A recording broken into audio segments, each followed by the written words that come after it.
Today is Friday, October 31st. We'll tell you about the unprecedented step President Trump is calling for to end the government shutdown, just as benefits for millions of Americans are about to run dry. Also, how thousands of U.S. troops are being trained for more missions in American cities, and the lowest ever limits on refugees coming to the U.S. Plus, a member of the British royal family is getting evicted. A top music label is turning a legal battle into a business deal. And we have a roundup of the most popular Halloween costumes of 2025. Those stories and even more news to know coming up. Welcome to the NewsWorthy. All the day's news in around 10 minutes. Fast, fair, fun, and on the go. I'm Erica Mandy. Thanks so much for being here. You ready? Let's do this. Well, it looks like the federal government shutdown will last at least until next week, meaning lawmakers are letting benefits run out for millions of Americans this weekend. The Senate adjourned yesterday and is not scheduled to meet again until Monday. That extends the shutdown until at least its 34th day, matching the longest funding lapse in American history. But this weekend, funding for SNAP, the Supplemental Nutrition Assistance Program, aka food stamps, is expiring, leaving 42 million Americans without access to those benefits. About 40% of them are children. Also, federal workers are finding it harder to make ends meet the longer they go without paychecks. More flights are being delayed with the busy holiday travel season right around the corner. Plus, in mid-November, federal assistance usually goes out to help people pay utility bills as temperatures start to fall. And now that's being threatened too. Many senators had been hoping that once President Trump returned from his Asia trip, he would step into the negotiations. Well, yesterday he did get back and weighed in by saying Republicans should go for what he called the nuclear option, ending the filibuster. That's the long-standing rule that says the Senate needs 60 votes to pass most legislation instead of just a simple majority. And Trump says if it goes away, it would, quote, immediately end this ridiculous, country-destroying shutdown, since Republicans could vote to reopen the government without any Democrat support. But filibuster supporters on both sides of the aisle say changing it would get in the way of compromise now and in the future leave the country open to wild swings in policy each term. So at this point, it's not clear if GOP lawmakers will follow Trump's lead or try to find a way to negotiate with Democrats. At this point, the Dems are still holding out for negotiations to keep subsidies in place to make coverage more affordable. Republicans still say they can address that issue later once the government reopens. Stay tuned. Thousands of specialized National Guard troops will be going through a new kind of training over the next several months. The Pentagon ordered them to prepare for civil unrest missions, complete with riot control gear. It's a shift from their usual training that's usually about responding to disasters like nuclear accidents and terror attacks. As the Washington Post reports, the new Quick Reaction Force will include nearly 24,000 troops across all 50 states and 3 territories. And they've been told to be on standby, ready to go by January 1st. And President Trump said earlier this week he could actually send in more than the National Guard, like also the Army, Navy, Air Force, and Marines. Trump says it's all about making cities safer. But critics say the president is undermining the military's core mission, all to fight a war of political grievances in places run by Democrats. So far, no official response from the Defense, aka War Department. As we've mentioned, Trump has mobilized thousands of National Guard members already in Los Angeles and Memphis. And just this week, the Trump administration extended the National Guard's deployment in Washington, D.C., so troops will be mobilized there at least through February of 2026. The president has also tried to deploy troops to Chicago and Portland, Oregon, but those deployments have been delayed by legal cases, including one that's reached the U.S. Supreme Court. The Trump administration is drastically cutting the number of refugees it will let into the U.S., capping it at 7,500 for the fiscal year. That's the lowest cap on record. In comparison, the Biden administration set the cap at 125,000. This week's notification did not give much new explanation, but White House officials say criteria for bringing in refugees includes making sure they don't pose a national security challenge and could be easily assimilated. Still, advocates have been pushing for a broader range of admissions, including people who have already been vetted with years of rigorous security checks. Before the second Trump administration took office, refugees were typically referred to the U.S. by the United Nations. They spent months or years in third-party countries going through interviews, as well as security and medical checks before being granted entry into the U.S. Over the past few decades, most of those admitted to the U.S. as refugees have come from countries in Africa or Asia plagued by war, ethnic strife, or repression. Now, the 7,500 spots will mostly go to white Afrikaners from South Africa, since Trump says they face persecution based on their race in the Black majority country. Reuters reports one internal U.S. government document also suggested the administration could prioritize bringing in Europeans as refugees if they were targeted for expressing certain views like opposition to mass migration or support for populist political parties. U.S. law actually requires the White House to consult with members of Congress before setting refugee levels. The Trump administration says it has not done that because of the government shutdown. Britain's King Charles has decided to take away his brother Andrew's most valued title, the one of Prince. He'll now just be known as Andrew Mountbatten Windsor, and he'll no longer be referred to as His Royal Highness. It's a punishment that's unheard of in the modern British royal family. The now former prince will also be evicted from his royal residence, where he's lived for more than 20 years. He'll move to a private house owned by the king. Of course, this all comes in reaction to a widening crisis over Andrew's ties to convicted sex offender Jeffrey Epstein and the details that came out in a newly published memoir from one of Epstein's survivors. Andrew has always denied wrongdoing, even earlier this month when he announced he would give up his Duke of York title. But palace officials say the decision to act against Andrew now was made by King Charles himself and supported by other members of the family. The king will still be supporting Andrew through private funds. 5 more people have been arrested for taking crown jewels from the Louvre in Paris. That includes one who is believed to have been directly involved.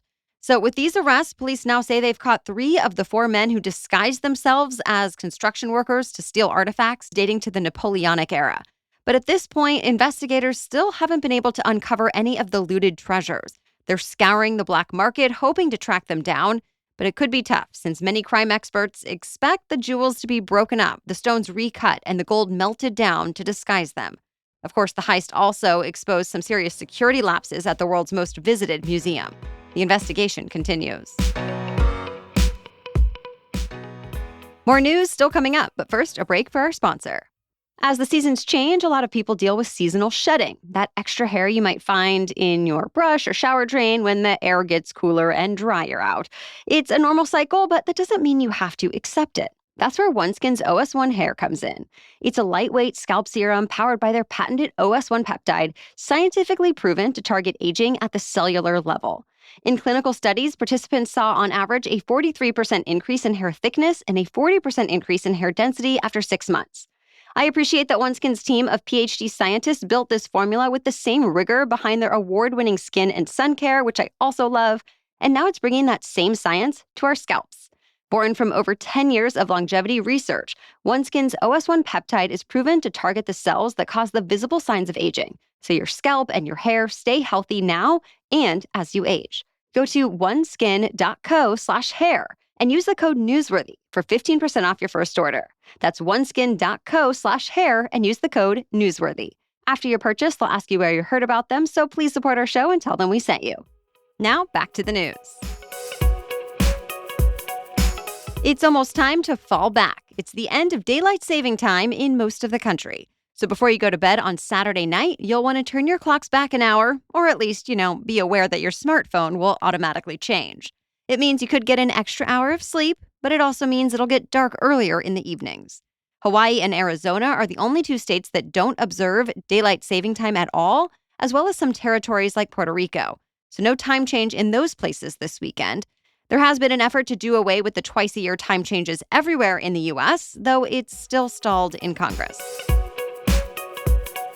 The U.S. Senate voted on a measure to block President Trump's so-called Liberation Day tariffs leveled against countries all around the world. 4 Republicans joined Democrats to approve it, saying when it comes to international trade and tariffs in particular, the authority to make changes should fall to Congress. But other Republicans defended the tariffs, saying they're just in response to what other countries around the world have been doing for decades. Either way, this was a mostly symbolic effort, since the measure almost certainly won't be taken up by the Republican-led House. In fact, the House GOP leaders have already taken steps to keep lawmakers from forcing a vote on tariffs until at least March. Universal Music Group went from suing an artificial intelligence startup to partnering with them. UMG filed a lawsuit last year saying the AI music platform Udio used copyrighted music to train its AI. Its AI can create original songs, complete with voices and instruments, all from text prompts. But music businesses like UMG claimed Udio was coming out with similar melodies to songs already created and copyrighted by humans. Well, this week, the two sides settled and agreed to work together on a new platform that's only trained on authorized and licensed music. This is Udio's first music licensing agreement. The company says artists will be able to opt in and will be compensated. Separately, UMG announced a partnership with Stability AI to develop artificial intelligence-powered music creation tools for artists, producers, and songwriters. And more deals could soon be announced with other labels. If you're handing out candy for Halloween today, get ready to see a lot of Roomies, Zoes, and Miras. They're the lead characters from the Netflix hit K-pop Demon Hunters, and their costumes have sold out at stores around the country. In fact, Google's Frightgeist found all 5 of the most searched-for costumes are from the movie. Other costumes in Google's top 25 include Chicken Jockey from the Minecraft video game, a Labubu doll, and Elphaba and Glinda from Wicked. If you don't have a costume yet, you could still have some luck at local costume shops, or if all else fails, go to an arts and crafts store or dig through your own clothes. There's always a way to get creative. Happy Halloween! Well, that's it for the main news today, so now it's time for Feel Good Friday, when we bring you one extra feel-good or positive news story before the weekend. But first, a break to thank our sponsor. Your liver is the second largest organ in your body, and it does a lot more than most of us realize. It's responsible for over 500 functions, filtering what we consume, storing vitamins and minerals, helping digestion, even impacting energy and sleep. And here's the thing, over 30% of Americans have a sluggish liver without even knowing it. So I was intrigued when I learned about Dose. It's a natural, science-backed way to support one of the hardest working organs in your body. Each shot is formulated to help your liver do its job better, cleansing unwanted elements, aiding digestion, and helping you feel more energized over time. In fact, in a double-blind, placebo-controlled clinical trial, Dose for Your Liver lowered liver enzyme levels by 50% in over 86% of participants.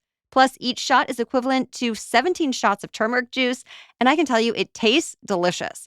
My husband and I both love how easy it is to take. Save 25% on your first month of subscription by going to dosedaily.co/newsworthy or entering newsworthy at checkout.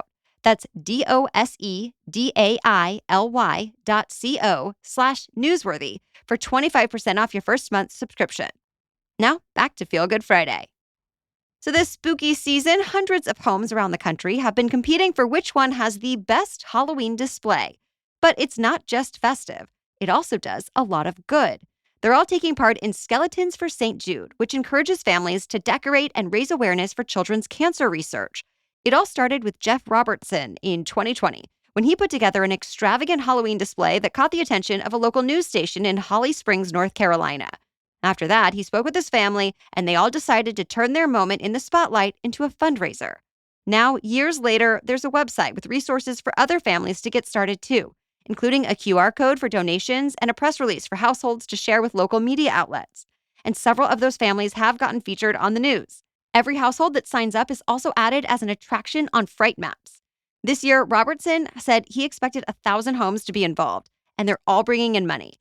Since this effort started in 2020, more than $1 million has gone to St. Jude. Thank you so much for listening today. We'll be back tomorrow with our special edition Saturday episode, all about holiday shopping. Yep, that time of year is coming up, and we're talking about how to spend in the smartest way and stress less as you go through your gift lists. Then we'll be back on Monday with the latest news to know.